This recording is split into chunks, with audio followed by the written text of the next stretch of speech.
Good morning friends, students. आज हम लोग ज्योग्राफी क्लास 10th और चैप्टर फर्स्ट इसके बारे में पढ़ने वाले हैं। और इस चैप्टर में जैसा कि आपने देखा कि इस चैप्टर का जो की पॉइंट है वो दो वर्ड से मिलकर बना हुआ है, जो इस चैप्टर का नाम भी है। फर्स्ट है रिसोर्स एंड डेवलपमेंट, फर्स्ट है resource and second is development. तो इस चैप्टर में हम यह पढ़ेंगे कि रिसोर्स हमारे लिए किस तरीके से बेनिफिशियल है, रिसोर्स का यूज़ हम कैसे करते हैं, और उसी रिसोर्स को ध्यान में रखकर हम अपना डेवलपमेंट कैसे करते हैं। यानी कि रिसोर्स और डेवलपमेंट कैसे एक दूसरे से इंटर कनेक्टेड हैं, इसके बारे में भी हम जानने की कोशिश करेंगे। सबसे पहले आइए जो इस चैप्टर में दिया गया उसके बारे में जाने हम। Can you identify and name the various item used in making life comfortable in our villages and towns. List the item and name the material used in their making. यानी कह रहा है कि जो हमारा भारत है वह दो रीजन्स में डिवाइडेड है एक तरीके से। एक है अर्बन सोसाइटी, यानी जिसको कहते हैं शहरी समाज जो शहर में रहता है, और दूसरा है रूरल सोसाइटी यानी ग्रामीण समाज जो गांव में रहता है। तो इन दोनों सोसाइटी में रहने वाले लोगों के लिए अलग अलग तरह की रिसोर्सेस की आवश्यकता होती है, और वो रिसोर्सेस किस तरीके से एक दूसरे की लाइफ को कंफर्टेबल बनाते हैं यानी आरामदायक बनाते हैं। तो जो रिसोर्सेस उन लोगों की लाइफ को कंफर्टेबल बनाते हैं, उन रिसोर्सेस के बारे में एक लिस्ट तैयार कीजिए और उस लिस्ट में उन सारे रिसोर्सेस के नाम लिखिए। आगे हम देखते हैं कि everything available in our environment which can be used to satisfy our need provided it is technologically accessible, economically feasible and culturally acceptable can be termed as resources। कह रहा है कि हमारे इस पर्यावरण में सभी चीज़ें उपलब्ध हैं, और जो हमारी नीड्स को क्या करते हैं, फुलफिल करते हैं, जो हमारी आवश्यकताओं को पूरा करते हैं। तो इन आवश्यकताओं को पूरा करने के साथ साथ इन कुछ और ऐसी चीज़ें हैं जिसको ध्यान में रखकर रिसोर्स टर्म का यूज़ किया गया है। किस प्रोडक्ट को हम रिसोर्स के कैटेगरी में शामिल करेंगे, तो उसके लिए तीन चीज़ें बताई गई हैं। फर्स्ट इज टेक्नोलॉजिकली असेसिबल हो, यानी जिस प्रोडक्ट को हम रिसोर्स का नाम दे रहे हैं उसको बनाने के लिए हमारे पास क्या हो, टेक्नोलॉजी हो यानी प्रौद्योगिकी हो।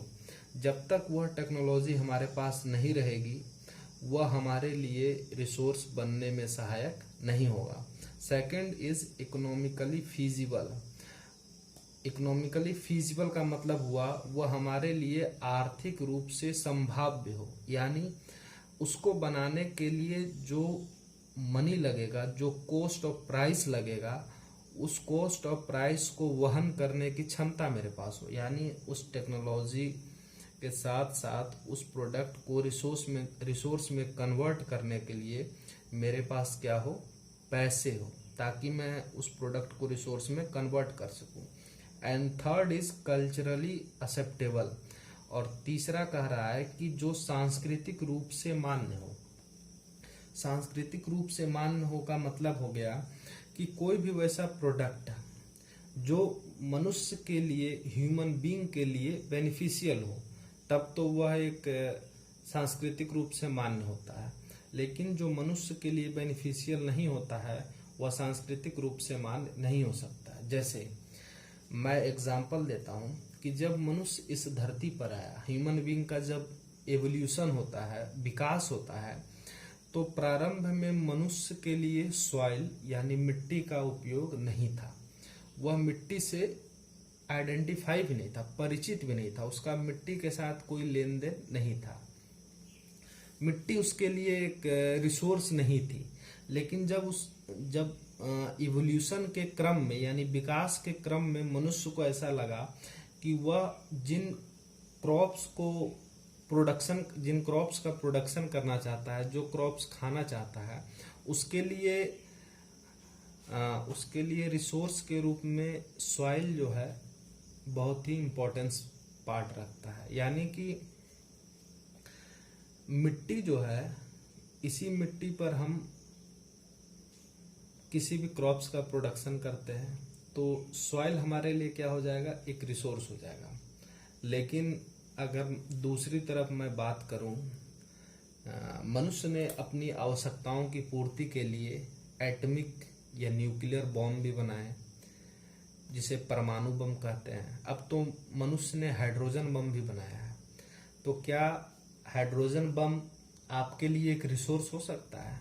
अगर मैं आपसे पूछूं, तो हाइड्रोजन बम हमारे लिए रिसोर्स नहीं हो सकता है, क्योंकि वह टेक्नोलॉजिकली एक्सेसिबल है, इकोनॉमिकली फीजिबल भी है, बट कल्चरली एक्सेप्टेबल नहीं है, यानी सांस्कृतिक रूप से मान्य नहीं है। किसी भी कंट्री की सोसाइटी, चाहे वह कहीं की भी सोसाइटी हो, वह एटमिक बॉम्ब को रिसोर्स नहीं मान सकती। हाँ, युद्ध के समय उसका उपयोग किया जा सकता है, ह्यूमन बीइंग के प्रोटेक्शन के लिए नहीं। हर कंट्री अपने आप को प्रोटेक्ट करने के लिए उसका यूज कर सकती है, बट वो रिसोर्स नहीं है हमारे लिए। आगे कह रहा है, the process of transformation of thing available in our environment involves an interactive relation between nature, technology and institution.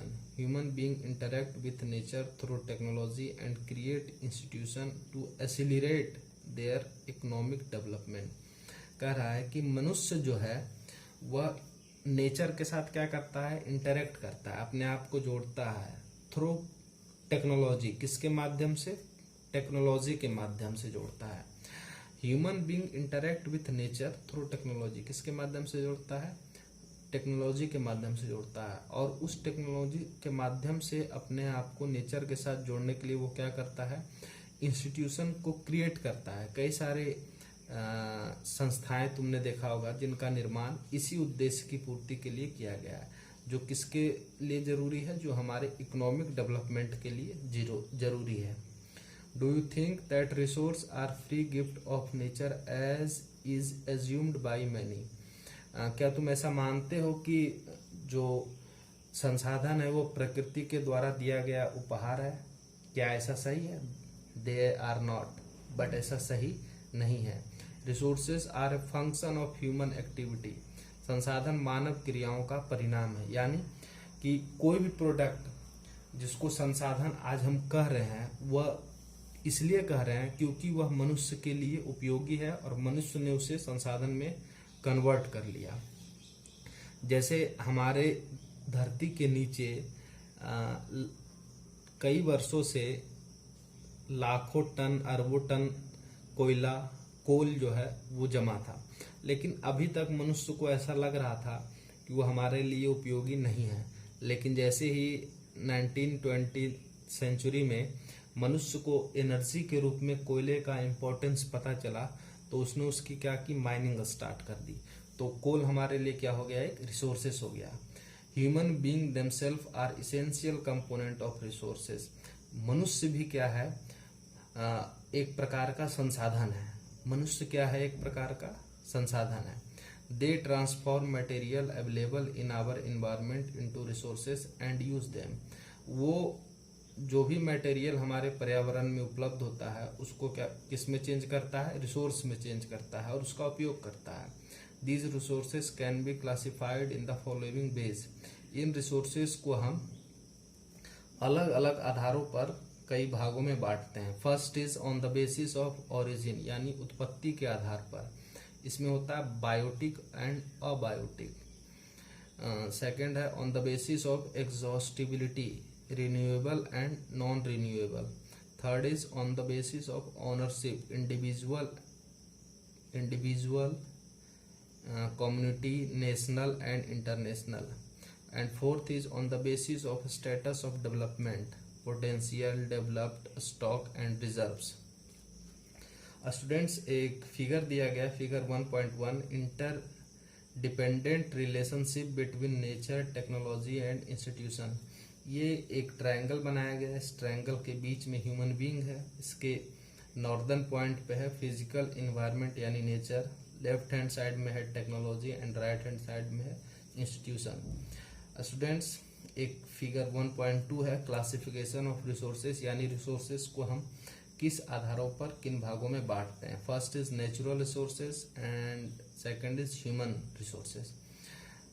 Natural resources को हम दो भागों में बांटते हैं, renewable and non renewable. Renewable को भी हम दो भागों में बांटते हैं, कंटिन्यूअस और flow, example wind and water. And second is biological, इसको भी दो भागों में बांटते हैं, natural vegetation and forest. Natural vegetation it means forest and second is wild life.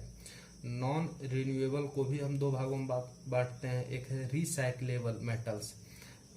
Recyclable यानी मेटल्स जैसे हम जिसका रिसाइकिल करते हैं, इट मीन्स जैसे अगर हम लोहे के किसी प्रोडक्ट को यूज करते हैं, फिर जब वह बहुत दिनों के बाद टूट फूट जाता है तो उसको हम कबाड़ी वाले के पास बेच देते हैं, कबाड़ी वाला पुनः उसको कंपनी में बेचता है और कंपनी वाला उसे फिर से गला करके लोहे का कोई प्रोडक्ट बनाता है, यानी वो रिसाइक्लेबल है। And second is non recyclable, it means fossils fuels. जैसे कोई भी वैसा प्रोडक्ट जिसके निर्माण में लाखों करोड़ों साल लगते हैं, जैसे पेट्रोलियम, कोल, डीजल एटसेट्रा। रिसोर्स का सेकंड पार्ट है ह्यूमन रिसोर्सेज, इट मीन्स इसके भी दो भाग हैं, first is structure and institution and the second is quantity and quality. Students इस तरीके से आज हम लोगों ने इस चैप्टर के फर्स्ट पेज में रिसोर्स एंड डेवलपमेंट के बारे में पढ़ा, और नेक्स्ट वीडियो में हम लोग क्लासिफिकेशन ऑफ रिसोर्सेज के बारे में पढ़ेंगे।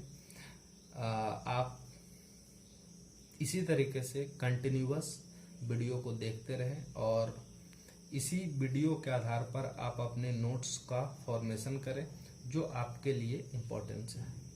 Thank you.